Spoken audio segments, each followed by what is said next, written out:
Hello guys, Fens here, and welcome to a Diablo 4 video where we're not really going to be going into the game. We're going to stay in my little prepared spreadsheets. Patch 1.1 is out 2 days ago, and that one's that's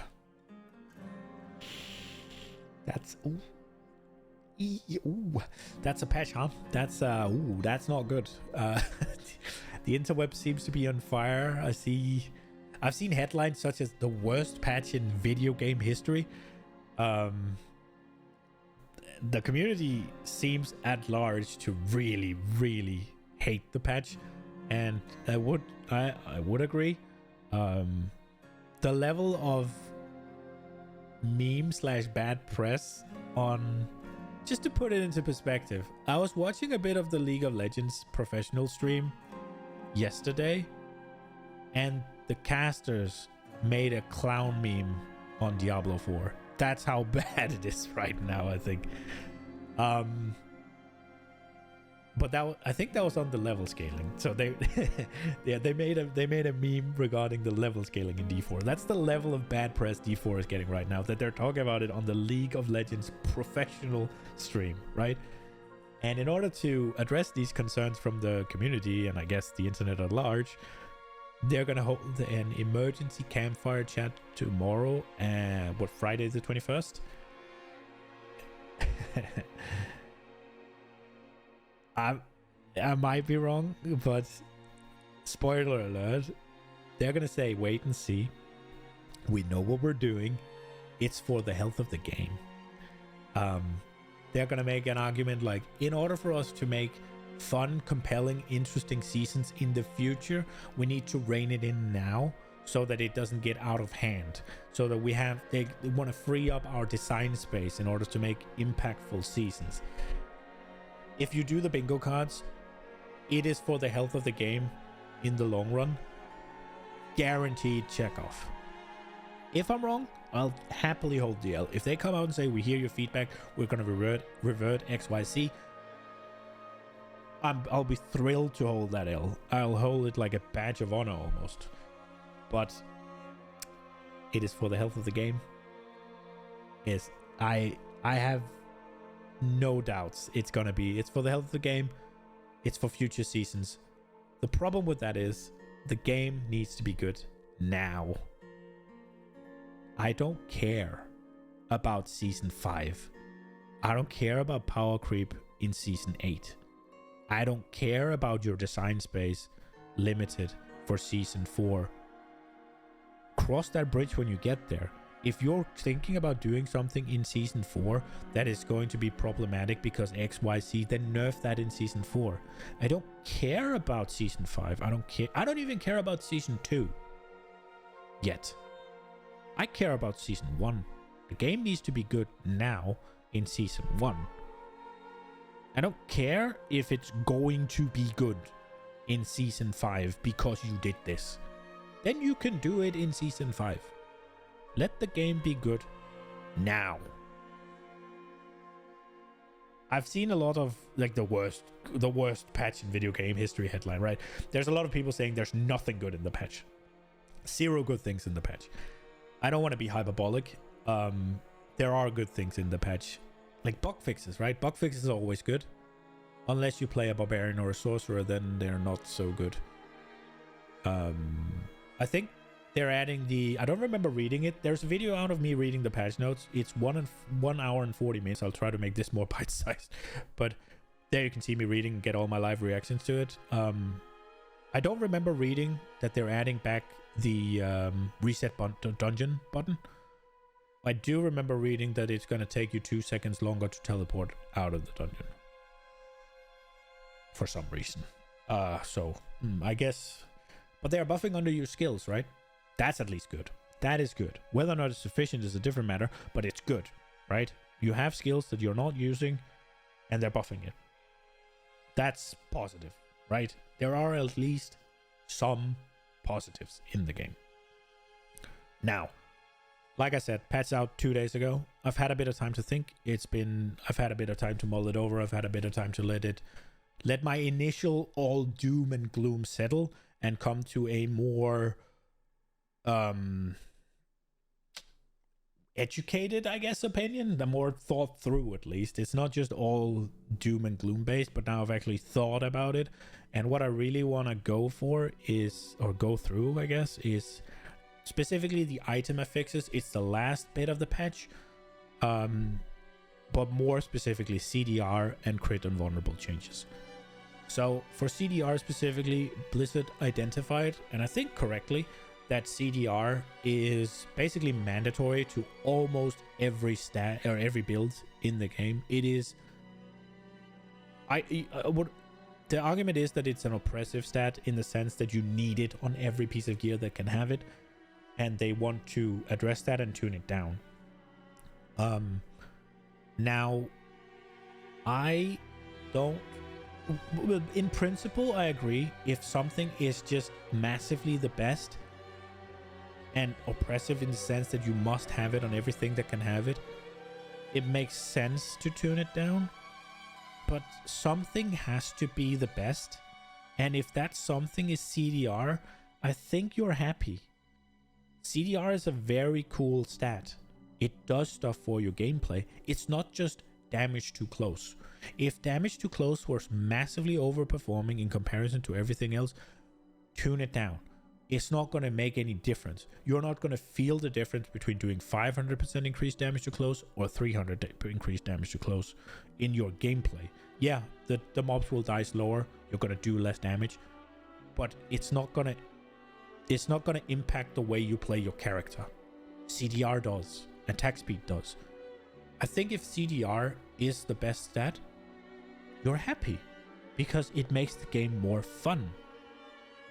You can press your buttons more. You can do, if your buttons let you do cool shit, then CDR lets you do cool shit more. That is cool. That is fun. I think it's good for the game.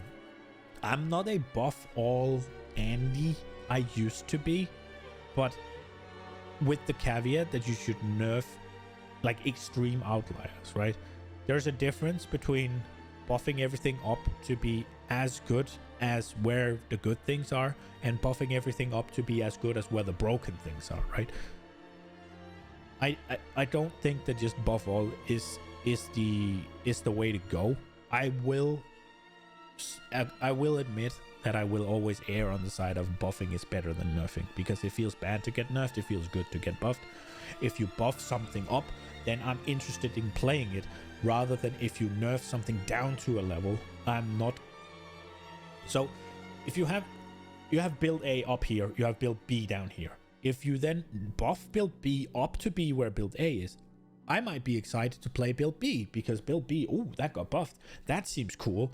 Whereas if you nerf build A down to build B, I'm not going to be excited to play build B, because build B is just, it was shit before, and now A is just also shit. Right?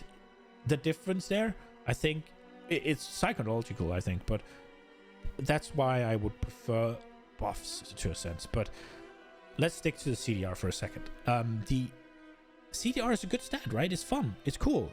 I don't think... First of reining it in, like, principally or in principle, makes sense to me. However, I think when it's a gameplay impacting thing, I don't think it's that good of an idea, because you look at it, helmet, amulet, offhand, all could roll 14.6%, and now they can only roll 10.3%. The inherent and offhand did not get changed; it's still 10.3. So everything's 10.3, I guess. They did that to make it all the same. I don't know. If we take the example I've prepared with ice blades, you put your helmet on. It's 13. It was 13.66 in the last patch. You put your amulet on. It's now 11.67. You put the offhand on. It's 9.97 down to 8.94. So 8.94 with all the max rolls on all your cooldowns.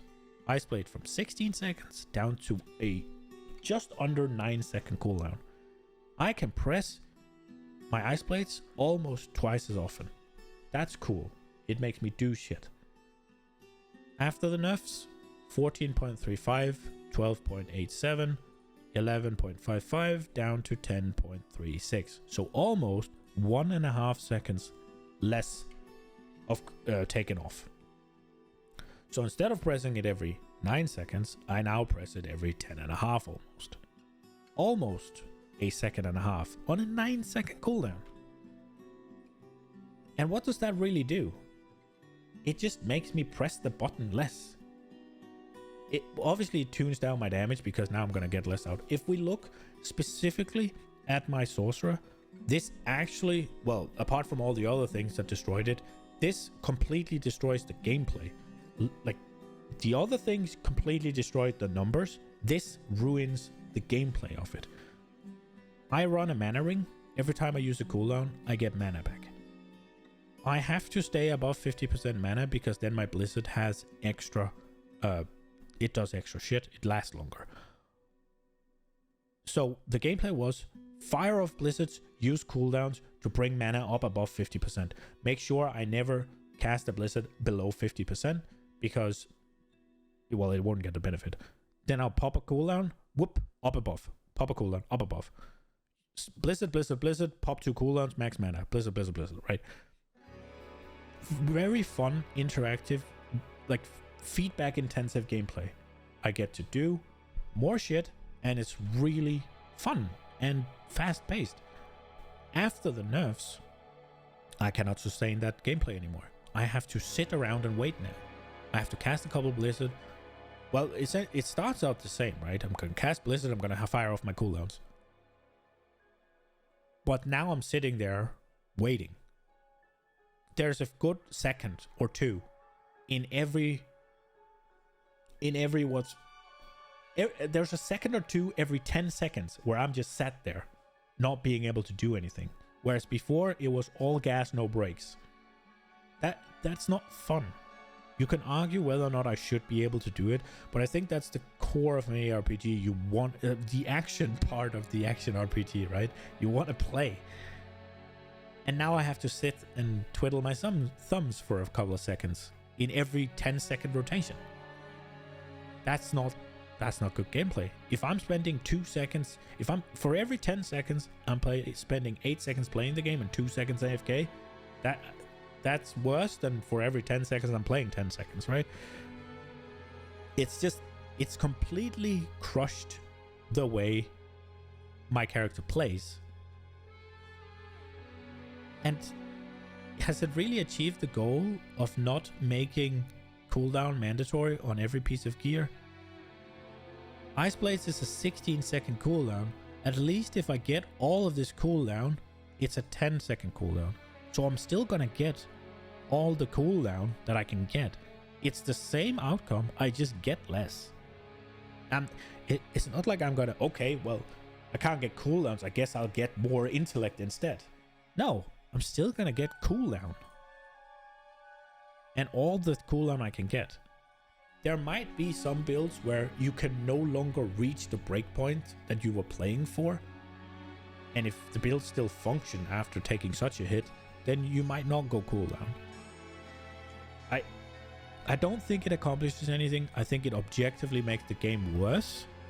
Because now, instead of being able to play all the time, I have to sit and twiddle my thumbs or pick my nose or whatever for a few seconds. And a better option, to me at least, would have been, how about you put in some interesting things to compete with it? But that takes dev hours, I guess. So yeah, this is the effects of the nerf on the CDR on items. Almost 1.5 seconds on Ice Blades. And so, like, if you have a 10-second cooldown, it's going to be like a second. If you have a 20-second cooldown, it's going to be a little bit more, right? You can do the math yourself, but 1.5 seconds of what was before a 9-second cooldown. That is a lot of time, and it really impacts gameplay, and I think it's bad. Let's move in to Crit and Vulnerable. This is going to be a very rough overlook of how damage works in Diablo IV. Please don't crucify me if I get something slightly wrong or if I leave something out. It is just for the sake of illustration. It is not meant to be a all-encompassing guide or anything. This is just a rough overlook of my understanding of how damage works. You have base damage, your skill. The more points you put into your skill, the higher it scales. So it's your skill working with your weapon damage. So base damage, you get a number. Then that number you get from your base damage is then multiplied by your main stat. For barbarians, it's strength, for druids, it's willpower, necros, int, rogue, it's dex, sorc, it's int, right? So you get a number, you multiply it. So for every time we skip from one column to the next, we're multiplying. Inside of the big, after the main stat, we now get to this big bucket. And inside of this big bucket, it's additive. So you have all the damage too with wild things. It's the damage with fire, damage with frost, damage to stun, damage to close, damage with core skills, damage to chill, slowed, whatever, dazed, immobilized, damage to poison, damage with poison, damage with shadow, damage while healthy, fire damage all the time. All of these is within this same big bucket. So if I get 50% damage to fire and I get 50% damage to close, I'm not going to increase my damage by 50% and then additionally increase it by 50%. No, I'm going to increase my damage by 100%. So how does that look? Real quick, simple math. The difference is I have 100 damage. I get 50% more damage. Boom, 150. Now I get 50% more damage. Oh fuck, I forgot the... There we go. 225. That's not how it works. How it works is I get 50 and 50, so that's 100, so it's 2. I forgot the fuck. I'm so bad. There. That's how it works. So instead of 225, you get 200. So the point I was trying to make there is it's significantly weaker to add than to multiply. That should not be a surprise to anybody. But somehow, that is a surprise to Blizzard. Because crit is put outside of the bucket, thus it multiplies. And vulnerable is put outside of the bucket, thus it multiplies again. And somehow we're surprised that every single build in the game must build vulnerable and must build crit and will care a lot less about these. Somehow we're surprised about this, and it took us until patch 1.1 to figure it out and nerf it. I do not understand how that can be a surprise to anybody, that when you make a system like this where you have one massive bucket that consists of 95% of your item affixes, that those affixes that go into that bucket is going to be meaningless in comparison to the ones that are outside of the bucket. I do not understand how that is in any way, shape, or form a surprise. Now, before Diablo 4 came out, this was the suggestion on how it worked. Oh, let's zoom out a little bit. So, they thought that there were more buckets than there were. So you had your base damage, that's still the same. You had your main stat, still the same. Then you had damage too. So close, distant, crowd control, stunned, frozen, chilled, slowed, whatever. All of these in one bucket. And then you had your damage with fire, frost, lightning, poison, overtime, core skills, whatever. All of those. And then you had damage while. So all of these were now separate buckets. And then crit and vulnerable was still a separate bucket. So they would still be as powerful, but given that you could get different buckets here, I would argue they wouldn't be as oppressively powerful.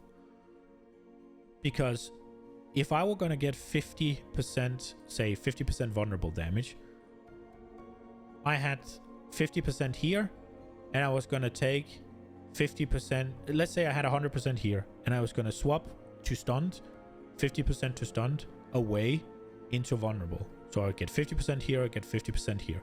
That would be a damage increase. But it would also have been a damage increase if I swapped it to fire. It would also have been a damage increase if I swapped it to healthy. It would have been the same damage increase, actually. So if you had this more complex and would end up with a far bigger number, I guess, these two, the value of these two, crit and vulnerable, would have been, well, it would have ended up probably being more because you'd have more multipliers and they stack on top of each other and make a bigger number. But the interest in these would have been bigger. The what's it called? The value or the emphasis on crit and vulnerable would have been a bit less because you would have had to take more or put more consideration into the damage to with while bullshit. That now, right now, it's just pick the highest fucking number that applies to your build where you can't get vulnerable or crit. At least with a little bit more complex of a system, you would have now had to fill up multiple buckets, and thus the importance of these two, or the complete over focus on crit and vulnerable, would have been slightly less, because you would have to get, if you were being, let's take a more, if you're playing a frost build, whether you get damage to frost, whether you get damage to stunned, whether you get damage to frozen, whether you get damage to, say it's ice spikes or whatever, core skills, you just pick the biggest number. Here, you'd have to pick, it's not just better to pick the biggest number between stunned and fire, or frost, sorry, stunned and frost, because they're in different brackets. So you'd need to think about how much frost damage do I actually have, how much stun damage do I actually have, which is better. Whereas now, the way this is, it's just get as much crit, get as much vulnerable, because they're outside of this, and you'll naturally get, for every item you have, you'll get one or two of these, because you can't get crit and vulnerable. You have 4, and you can't get crit and vulnerable on everything. So right now, what you're going for is you 1 main stat, 1 here, 1 here, 1 here. On rings, you get 2 crit, because you have to have chance as well. Whereas with this, you could get a main stat, you could get 1 here, 1 here, 1 here, and 1 here. And it would be the same as if you got 1 here, 1 here, 1 here, 1 here, assuming the scaling is the same. So yeah, I do not understand how you can be surprised that these two are going to be massively favored and borderline mandatory when you've created a system like this. But how do you get out of that then? Blizzard has chosen to nerf crit and vulnerable. Why is there no alternatives? Is what I'm thinking. They've already put 2 alternatives, in my opinion, to crit in. Overpower is essentially just a crit. It's just a crit called something else. So overpower, as far as I am aware, it is, well, the problem with it is they've made it a druid only, because it's willpower, and only druid skills have willpower, and willpower increases your overpower damage. So you want to stack willpower to get more overpower damage. Also, they've made the little fun problem that overpower you cannot increase the chance to overpower. It is a flat 3%. But only, I'm not sure if others can. I've only seen druid. Only druid can guarantee it. So it's a druid stat. It could have just been, everybody can overpower, but druids can build into overpowering. The others cannot. Why is overpower not an alternative to crit? If overpower was an alternative to crit, you'd have builds that use crit, and you'd have builds that use overpower. Overpower functions, you do more overpower based on how much health you have. So you'd stack health instead of crit damage, and you stack overpower chance instead of crit chance, and you stack overpower damage instead of crit damage. So you'd get an additional scalar in stacking health. All of a sudden, you have competition for crit. On top, you have lucky hit. Lucky hit is also just a crit. It's just you have a chance that your ability does more. Now, lucky hit specifically is all kinds of shit, right? It's different stuff that you can have on gear. You can have a chance to get your primary resource back. You can have a chance to slow things. Your spells have different lucky hit effects. All of that shit, right? But you could just make some of these things. You could make lucky hit damage, and it's a crit. You can scale lucky hit chance. You could put like lucky hit stuff in, and make that something to scale off. There's already two things that functions like a crit in the game that doesn't compete with crit. And why doesn't it compete with crit? Why do you not put overpower in the crit bracket? I don't get it. But then overpower can crit, so I guess it will be outside. But then you make it so that overpower cannot crit, so it either overpowers or it crits, and you have it compete. Lucky hit. The devs are devs for a reason that I am not. I am not, what's it called, creative enough to figure out. But lucky hit is a fucking thing you can scale. Why is that not? Why is there not a damage component to compete with crit? If you don't want everything to go for crit, then put in alternatives. If you want to keep it outside, if you keep something outside of the bucket and you only have one bucket, then it is going to be sought after because it's multiplicative. You need to put competition in order to then, but instead they're just gonna fucking nerf it. Now, I just quickly thought of two more, just for the sake of it. Why is there not multi-hit? And you might be like, well, multi-hit, isn't that just crit? No. Instead of your spell does X amount of more damage, it would be your spell does X amount of extra hits. So that will proc shit, right? If you have something where it hits, every time you hit X times with this thing, if multi-hit then goes in and procs, then you'll get more progress towards every time it hits or whatever. It could proc different effects you could put on, right? You cast one spell, instead of hitting once, it hits 4 times. It is essentially a crit, but it's not a crit, and you can make it work, you can make it function differently, and you'll have something to compete with crit.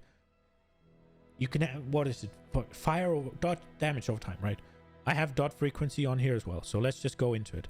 Dot frequency. Why is there nothing that makes dots tick more often? With multi-hit, you could also have them tick extra. So those two would scale off each other. But I guess what you would do is make dot frequency the dot thing and multi-hit the casted thing, right? It's essentially the same. So you could just have one of them, I guess, and make it work on all of them. Or, in order to make you actually differentiate your builds, you have two. So if you're playing a dot build, you take dot frequency and multi-hit does nothing, just like crit does nothing right now, unless you're a firewall sword and you put in the legendary node on the Paragon board. But crit chance does nothing because dots can't crit. If you have multi-hit for, say, a spell like, I don't know, Chain Lightning. If Chain Lightning multi-hits, then you could have more Chain Lightnings chain around. So you cast a Chain Lightning, it hits multiple times. Oh, it'll spark into, let's say Chain Lightning hits 4 times, it sparks into 4 Chain Lightnings. Blow up the screen. That's cool. And it's essentially the same as you do a Chain Lightning and all of a sudden the Chain Lightning does 4 times the damage and blow up the screen. But Chain Lightning, the reason multi-hit would be cool for Chain Lightning rather than just crit is that Chain Lightning is capped to a certain number of targets, whereas if you then multi-hit, it will chain out and you will effectively hit more targets, but you won't do more damage to them. You'll just have more Chain Lightnings go around.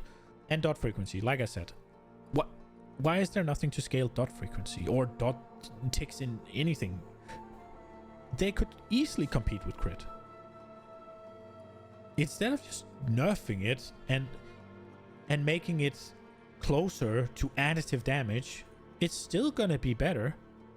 You're just gonna get less of it. The problem is they're saying, yeah, we're gonna do this because it's oppressive, it's overperforming, and they're just gonna bring it down.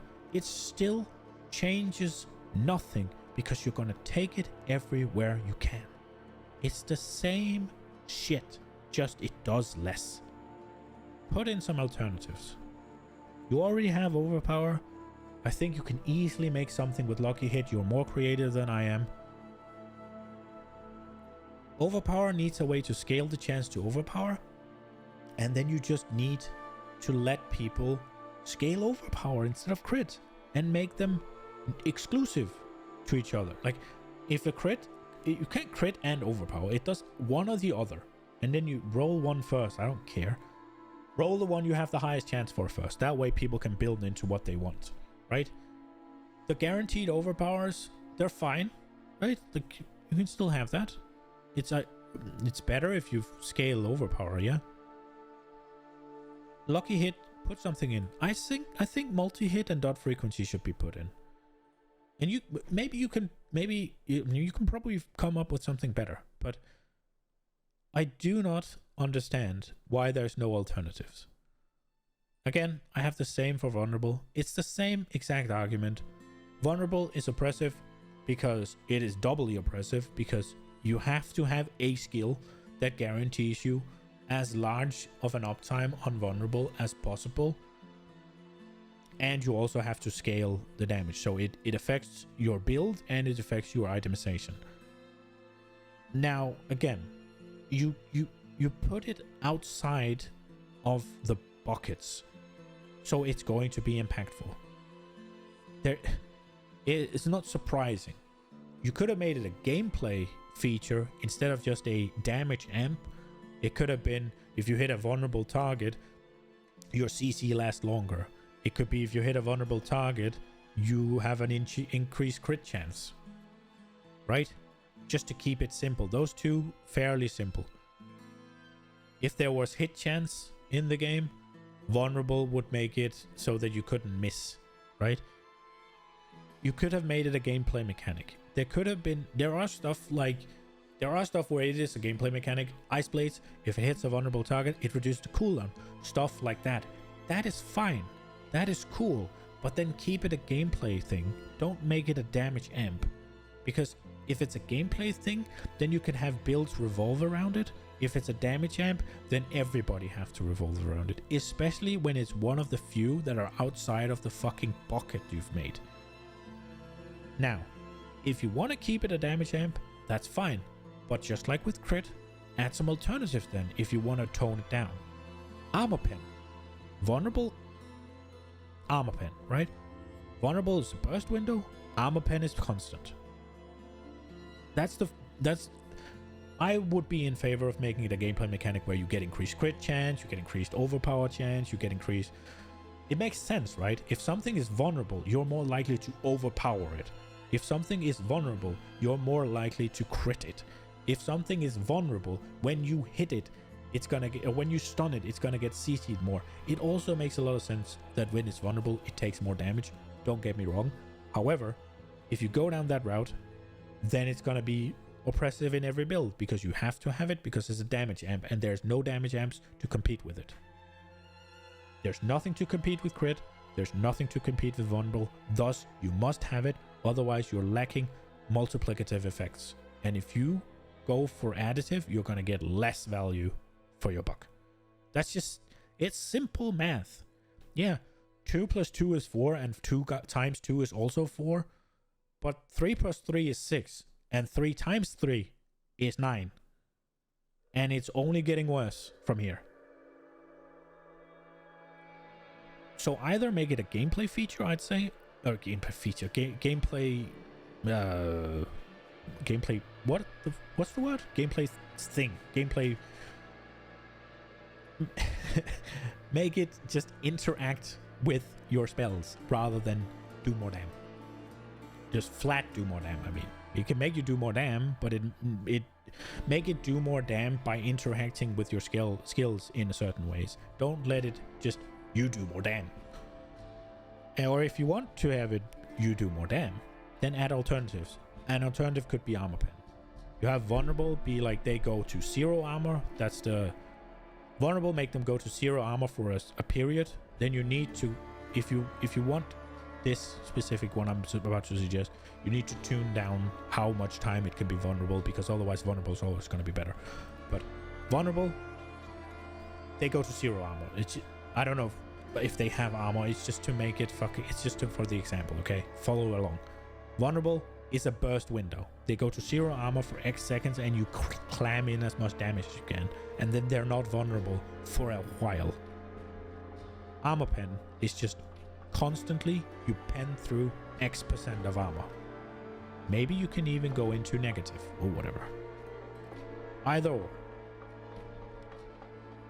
But now you have an alternative. Now you have something that'll scale your damage afterwards. You could probably come up with some more interesting things, but I think if you have something outside of the bucket, don't surprise Pikachu at me when it's then the best. That's the problem. Either make it a gameplay interaction or give it some alternative. I think for crit, this is such a clear, easy win. Put in these things. Probably you can figure out some more interesting one. Probably you can figure out some more stuff. But the problem is not that crit and vulnerable gave you too many stats necessary, like on its own. The problem is they're placed outside of this fucking bucket. All of these are inherently uninteresting because they do the same. They don't do anything. All of these shitty conditionals. It's just add them together. Take the biggest number, add them together, boom, done. Crit and vulnerable are outside of this shit, which makes them more powerful, which is why we use them. You're not gonna nerf a multiplier down to be the same value as an additive. It's just not happening. So put in alternatives. That's it for me. I hope you enjoyed my rant, and I hope I'll see you in the next one. Bye, guys.